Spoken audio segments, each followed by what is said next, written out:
So what's going on here is I am going ahead and making the mesh, setting the element size to 0.001. Then I'm going to enable triangular batching, mesh batching, because it just makes things way faster and mostly ensures reliably sized meshes.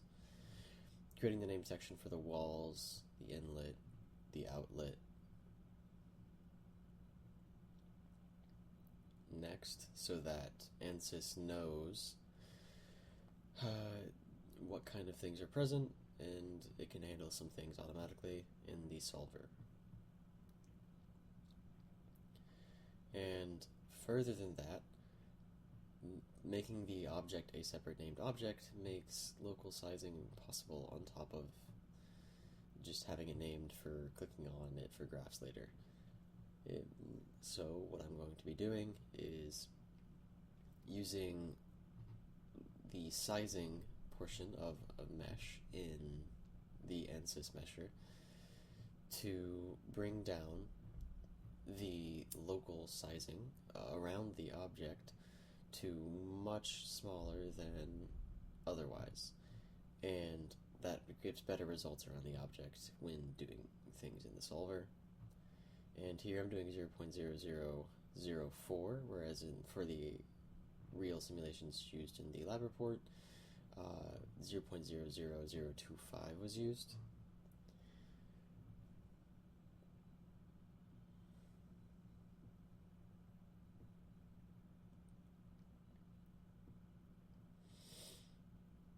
Then going ahead and generating the mesh.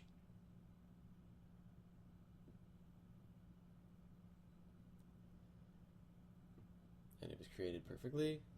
As you can see, it's very defined mesh, but even more so around the flat plate itself, the cells get really thin, really tiny, which helps with some of the weird behavior or harder to calculate behavior for ANSYS around really close to the object.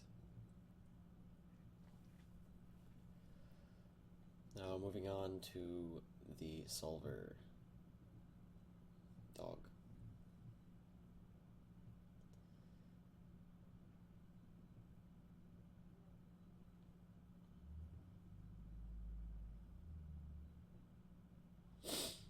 And so setting double precision ensures better results, and using more processes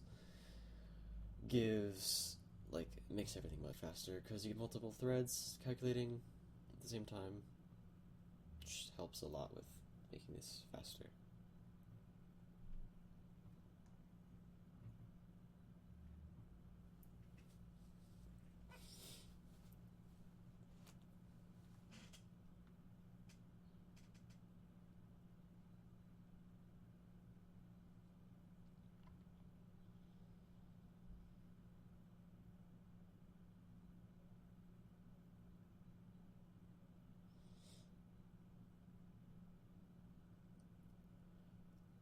Now that the mesh has loaded in, I can go ahead and double check that my viscous is on. Yep, it's K Omega model. Then the boundary condition for the inlet, which for the 60 Hz case is 4.722 meters per second. And the generating the correct report definitions for drag force, so that later on in Excel I can calculate the drag coefficient. Making sure I select the object.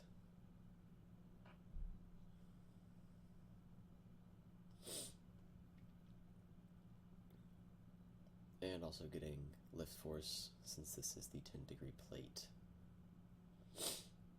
And that is what is needed.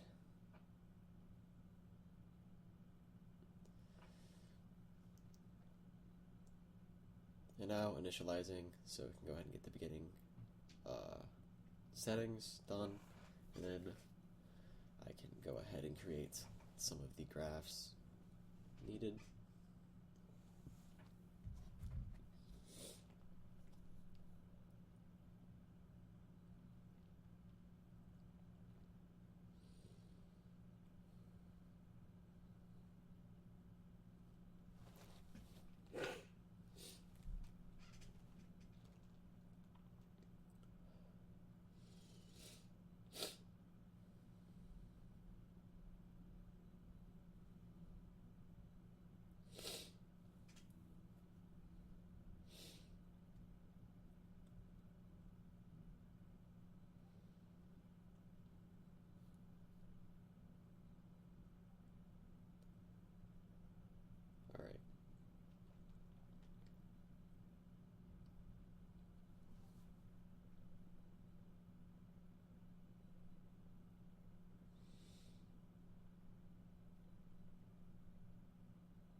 So now creating the graphs for each thing, getting the pressure contour, the velocity vectors.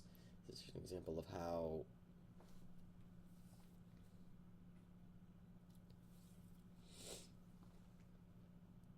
it's just an example of how you create them. And the 3D arrow for velocity vectors always looks gross and doesn't look near as reasonable. But the results look weird because I haven't actually calculated them yet. I don't really understand how it works, but I'm assuming it's like 0 iterations. It just does like one quick path through. But either way, the good results are on the way. Setting to 1,000 iterations so I can make sure it like reaches convergence and I don't have to like do it again on accident if I set it too low.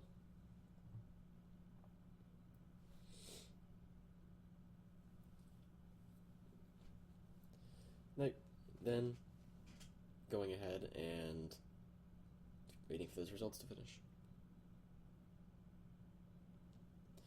Okay, the calculation's finished. So what's next is just going ahead and showing off the data.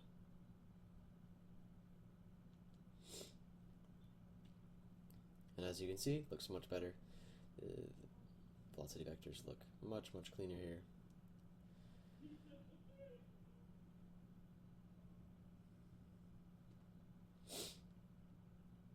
Then this is the lift force provided. It's a bit weird sometimes. I think it doesn't fully load. So yeah, I have to wait a second and click around for it to be able to actually give you the result. Also, one thing used throughout this project was the journal feature, which the journal feature records every step you take inside of ANSYS in the ANSYS solver so that you can simply recreate those steps even if you have a different mesh and body, and it'll do all the same things. Now, this was used in one of the other videos by my peer, and that's how you generate it. You take certain steps, and then it generates it. And as you can see here, our lift force is 1.53, and that is what is useful here. But the journal is essentially just a thing that lets you recreate steps and makes the whole process much, much easier because you don't have to go through and manually create the graphs every single time. And that's what was used for the majority of this report after doing it once or twice.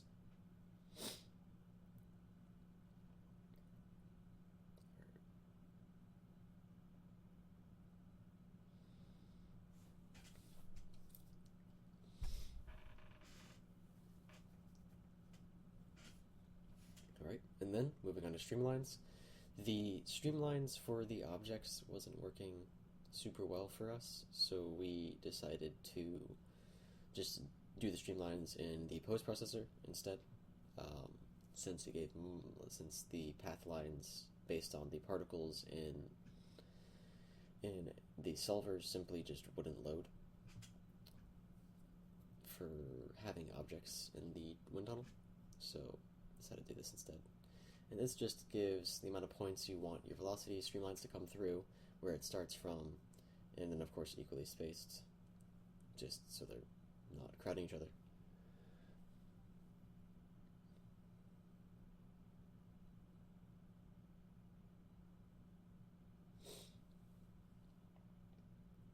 Now, this is what the streamlines look like for this 10-degree flat plate case.